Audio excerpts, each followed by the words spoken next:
I forgot I wanted to ask you this. So, what everybody cares about the most, price of the PulseChain ecosystem. So, regardless how this SEC thing shakes out, and we kind of said this in the green room before the show, make no mistake, anybody that's listening to this right now, once we have Bitcoin and Ethereum green candles in a bull market someday is back, I think that's when we're going to see positive price movement within the PulseChain ecosystem, even more so than any kind of news on any SEC stuff. Hey, you look at what happened with Ripple, not comparing PulseChain to Ripple necessarily, but in terms of what is going on in their SEC narrative, they win their case. It 2x's literally in a day, and it's already retraced that whole move back down again. And that was just a couple of months ago.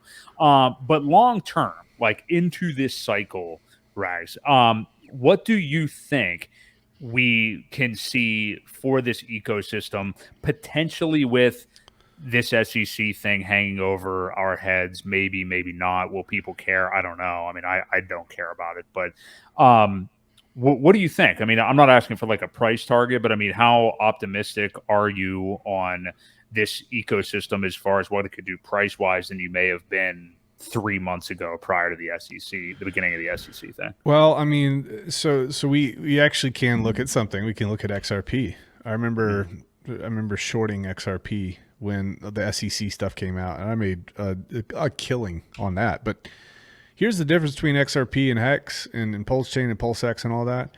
XRP was primarily traded on centralized exchanges. Okay, right. In Hex is in PulseChain, PulseX, it's all DEX. Okay, and it's not like people had a massive affinity towards us in the first place.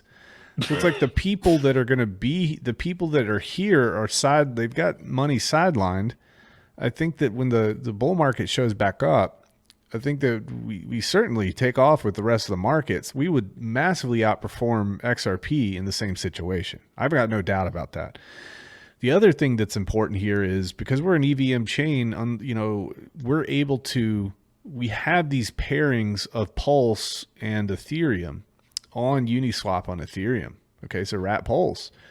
So we know that Hart's Law is a real thing because we've seen it play out. SEC FUD, yeah, everybody, the entire ecosystem got wrecked because they were all paired in Rat Pulse. But when Ethereum's pumping, it's going to also pull PulseChain up with it. Okay, just by the market processes and arbitrage and all that, it's going to be rising.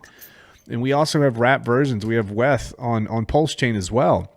Mm-hmm. So, I don't think we're going to have a substantial amount of slowdown. Certainly, there's going to be some in the equation, but we can retrace the all-time highs for PulseChain in a matter of weeks, literally.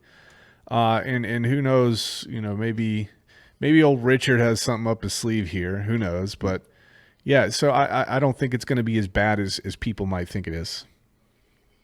Yeah, I'm with you. I think that's something that we need to remember. Like, even I was just thinking the other day, and I mean, nobody's really in a positive mindset right now, so it's very hard to get yourself there. But yeah. As far as like the lows of this ecosystem, so we had right after the announcement on July 31st, the next day, which was a Tuesday, that's when we first had PulseChain the whole way down to 4 zeros and 3, I think it was, the actual Pulse token.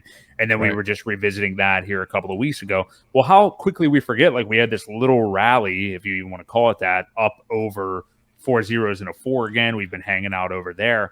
I mean, that was a quick move to hopefully a new now level of support that we've been at now for a week or two. So you're right. I think it just shows that like we do forget because hell, we've all been depressed for 2 years now. So you do forget what green candles do look like, but you do also forget how quickly these things can move. And to like what you just said, I mean, to get it back to all-time highs, that from here is what, like a 4 to 5x or something like that. It's nothing, and PulseChain was really, really heavy. There's a lot of money sacrificed. And I'm gonna say this, and I don't say this in a braggadocious way, but things like the SEC news, and then things like my stream with the lawyer, those sorts of things shook a lot of people out that would otherwise would have dumped price at some point in the future, or dumped on everybody when we were pumping. Whales, nothing against whales. You're a whale. You got in when you were supposed to, and you held when you were supposed to, maybe. but they're the ones that destroy price the most. It's not the guppies, it's not the shrimps, it's not the little guys. It's pretty much dolphins and up. They're the ones who wreck price. So I think that we've just about washed most people out, barring any type of news from maybe the Justice Department with some type of charge against Richard for some reason. I don't really see what else could destroy us. I mean, I think that we've moved and we've seen the price action at the bottom of the market kind of indicate that. Shout out to Access Alive. He's crushing it. He provides good alpha, but yeah, everybody's seeing it on the chart. We all see it. So let's just see what happens. This transition period between bear market and bull market, it's sideways chop. It's maybe a 100% pump followed by a 75% correction followed by a 50% pump. And it's just the grind. It's the grind. So we'll see what happens. Yeah, it's rough.